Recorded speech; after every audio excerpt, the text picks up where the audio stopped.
What's up, everybody? It's Corey, host of the Grease Pole Podcast, back with another Super Bowl 57 video. We're getting closer and closer to kickoff. It feels like as you're counting down those last couple days before Christmas morning when you're a kid, it's like it's December 19th right now, right? And you have the little gimmick where you got Santa Claus and you move him up and down the tree, and he's getting closer and closer to the 24th and the 25th, and that's where we're getting as it pertains to Super Bowl 57. So we're a pod that loves lists. Who the fuck doesn't love lists, right? So starting to think of things to do, and, you know, again, we've got a whole week's worth of shit coming your way following this, but I wanted to take a look at sort of 10 of the most important and crucial players in this matchup.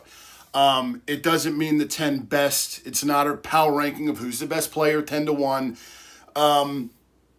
Also didn't include quarterbacks, because if that's the case, that's your 1 and 2 locked up right there. So I left Jalen Hurts and Pat Mahomes out of this. So I wanted to kind of, look up and down the roster and the matchups and who really stood out to me as guys that could be pivotal in this matchup and who could really affect shit in the outcome of this game. There's obviously the ball, you get a bounce one way. You look back at Super Bowl 52, right? There was a whole bunch of plays. It wasn't just a Brandon Graham strip sack. It wasn't just that Zach Ertz touchdown at the end. You had that fourth down conversion, the 4th and 2 to Zach Ertz as well to set everything up. There's all these plays that go into 60 minutes of football. So let's take a look at 10 of the most crucial players in this matchup, Super Bowl 57. And before we get started, please feel free to hit that subscribe button as well. Super Bowl 57 content coming your way each and every week, leading up to February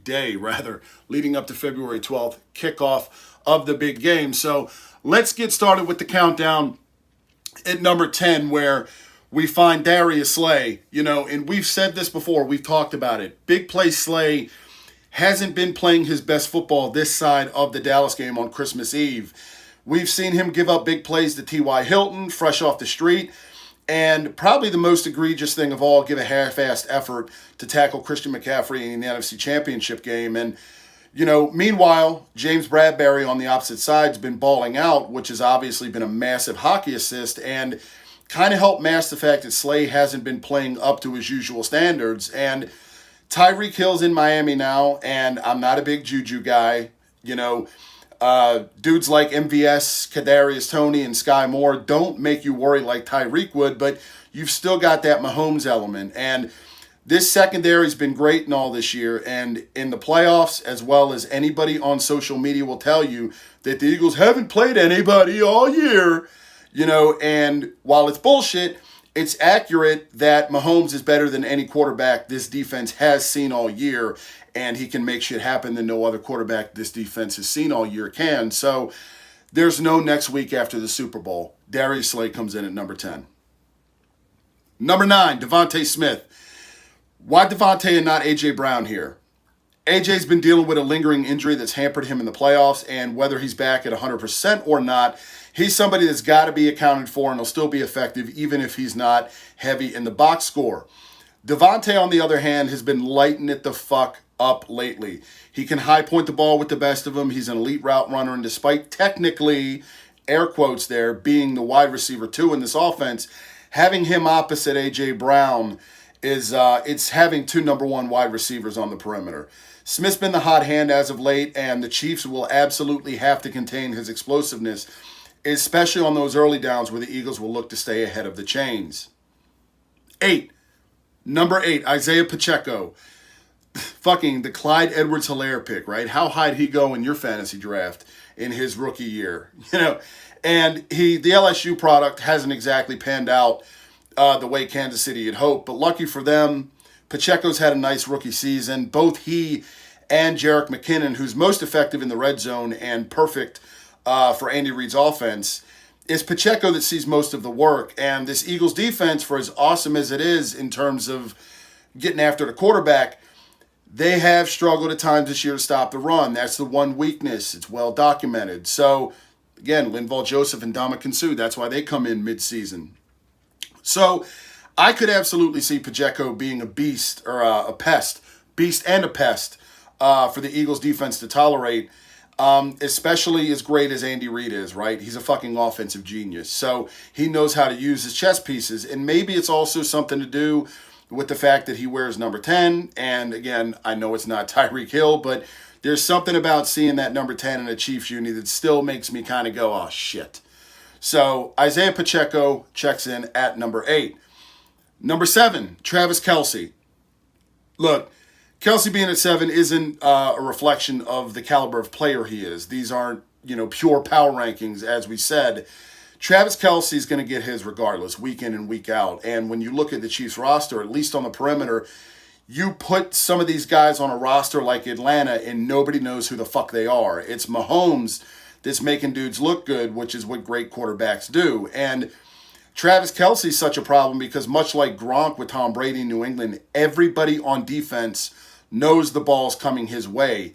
He's by far the best weapon on offense, and he still gets open. He still can't be covered. And on top of that, he can cut an awesome promo as well. So, Jonathan Gannon absolutely has to ensure pressure from Mahomes all night. But the only other thing that should matter is how to deal with 87, because you don't stop Travis Kelce. You just hope to kind of be able to slow him down a little bit. Number 6, Chris Jones. This motherfucker's had an Aaron Donald-esque impact this year for Steve Spagnuolo's defense. And look, Jeff Stoutland's boys up front for the Birds are going to have to keep him in check in order for the offense to run at its full potential. The difference between Jones and Donald is that, unlike Donald, Jones doesn't just stay lined up on the inside at D-tackle. He moves around and can rush off the edge as well as collapse shit down the middle, which adds a different element to defending Kansas City than San Francisco. Jones has been fucking unstoppable, basically, but the Eagles do have the league's best O-line, and Kelce, Landon Dickerson, Isaac Seumalo are going to have to bring their A-game for this one final time this year. Let's head into the top 5 with Chauncey Gardner-Johnson checking in at number 5. This past off season saw Howie Roseman make 2 of his best acquisitions of his tenure. And don't worry, we'll get to the other one here. Gardner-Johnson, he's had a career year with the Birds already, his first year, and he immediately turned what was once a weakness at the safety position into an asset for Jonathan Gannon's defense.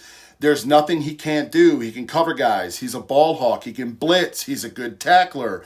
And I always go back to this when thinking about the season he's had. When he got injured against Green Bay, he was leading the NFL with 6 interceptions.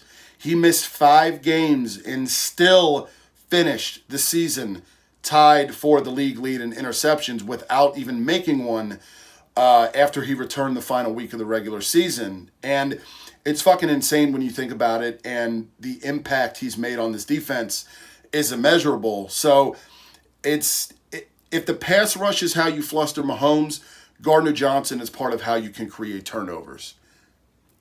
Number 4, Lane Johnson. Look, what else is there that hadn't, already been said about Lane Johnson, right? He's so fucking good, and that even while dealing with a torn adductor, he held Nick Bosa without a sack in the NFC Championship. Lane's a goddamn warrior. What he's overcome in terms of his mental health, and while coping with that, still managing to play at a high level, even while physically injured. He's as tough as they come, and he's still dealing with that lingering adductor injury.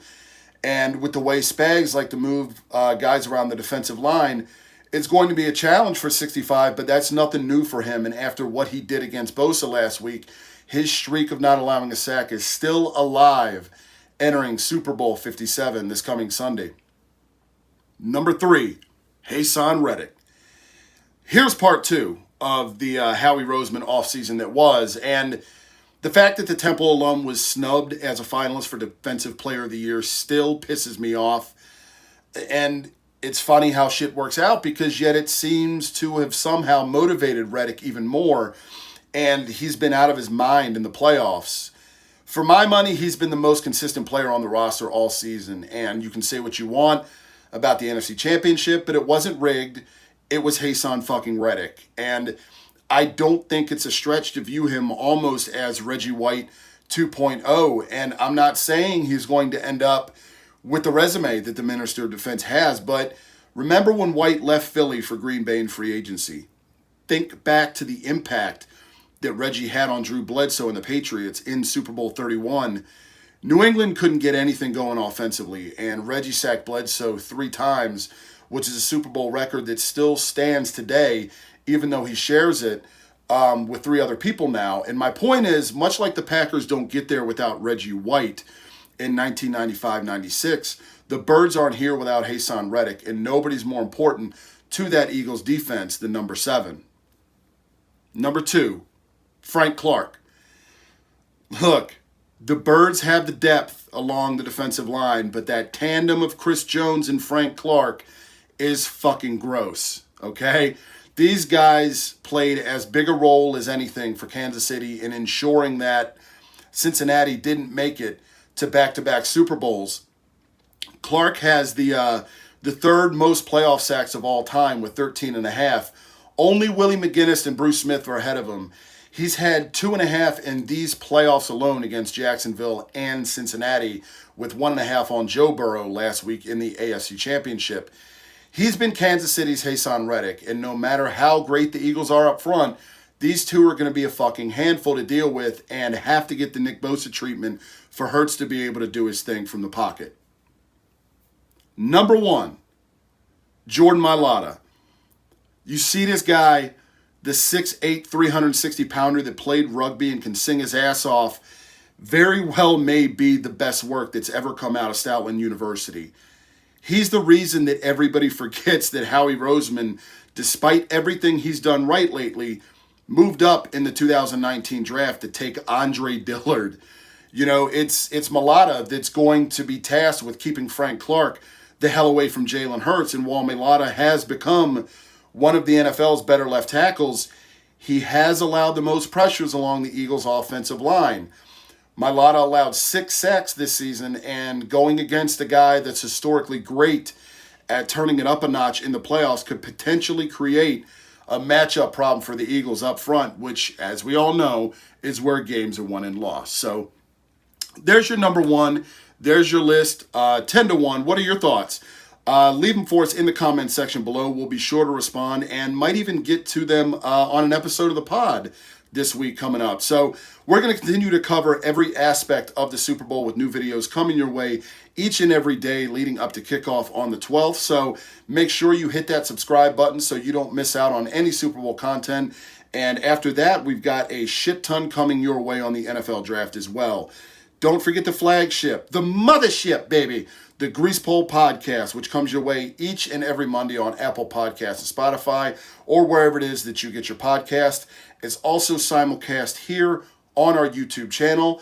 Thanks for joining us. Hit that subscribe button, and we'll see you next time. As always, go Birds.